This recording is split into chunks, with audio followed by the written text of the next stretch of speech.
बच्चों, आज हम पढ़ेंगे पाइथागोरस प्रमेय का प्रयोग करना सीखेंगे।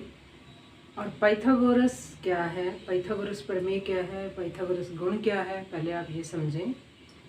6ठी शताब्दी पूर्व एक प्रसिद्ध यूनानी दार्शनिक जिनका नाम पाइथागोरस था, उन्होंने क्या किया कि समकोण त्रिभुज को लेकर उनके अलग अलग भुजाएं लेकर, ऐसे ये समकोण त्रिभुज है, इस भुजा का वर्ग कर दिया, इस भुजा का वर्ग कर दिया, तो उनका जोड़ जो है इसके वर्ग के बराबर आया।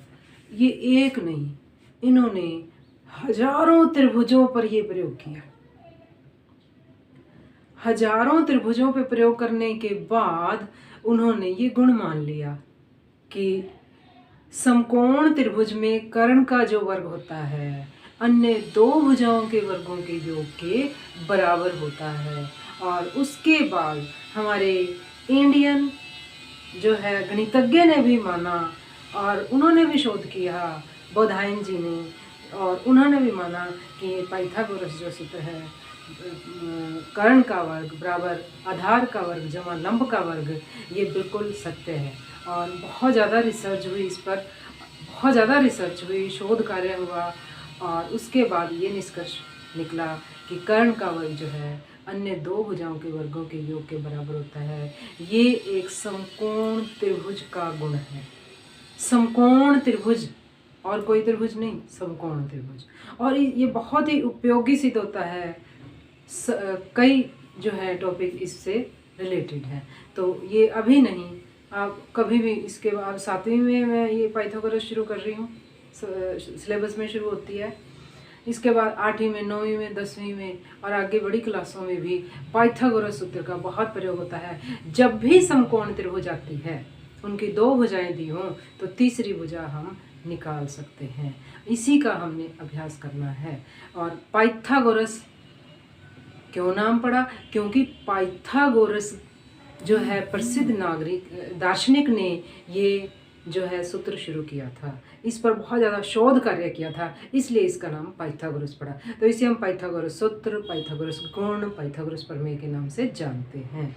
पाइथागोरस एक समकोण त्रिभुज के कर्ण पर बना वर्ग अन्य दो भुजाओं के वर्गों के योग के बराबर होता है। ये नियम आपने सीखना है। तो हाँ जी, देखिए हम थोड़ा सा प्रयोग करके देखते हैं। ये 3 सेंटीमीटर भुजा है,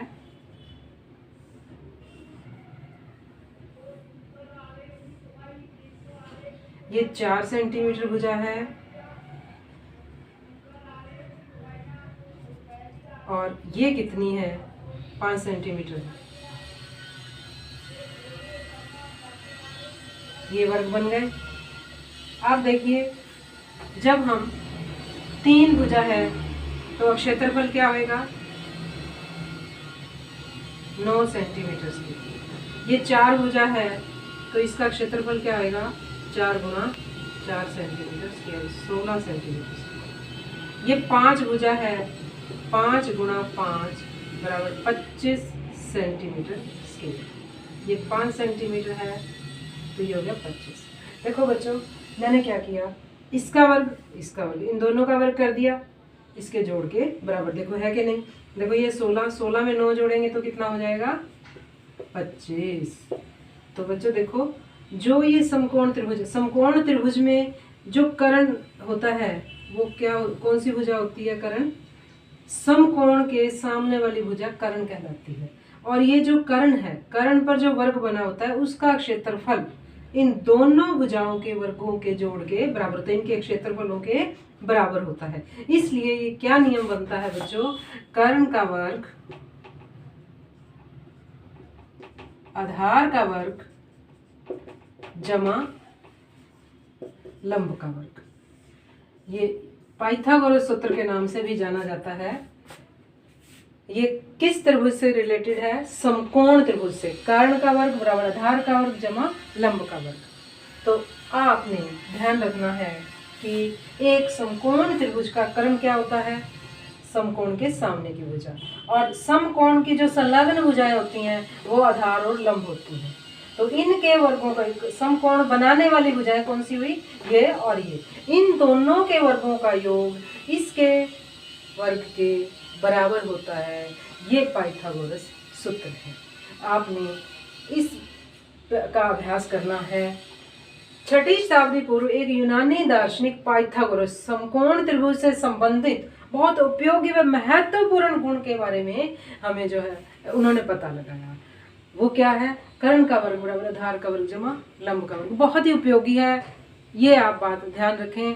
आज 7वीं में आप पढ़ रहे हैं, आप देखेंगे जहाँ कहीं भी समकोण त्रिभुज का प्रयोग होगा तो आपको जो है ये पाइथागोरस थ्योरम ही, पाइथागोरस सूत्र ही आपकी हेल्प करेगा।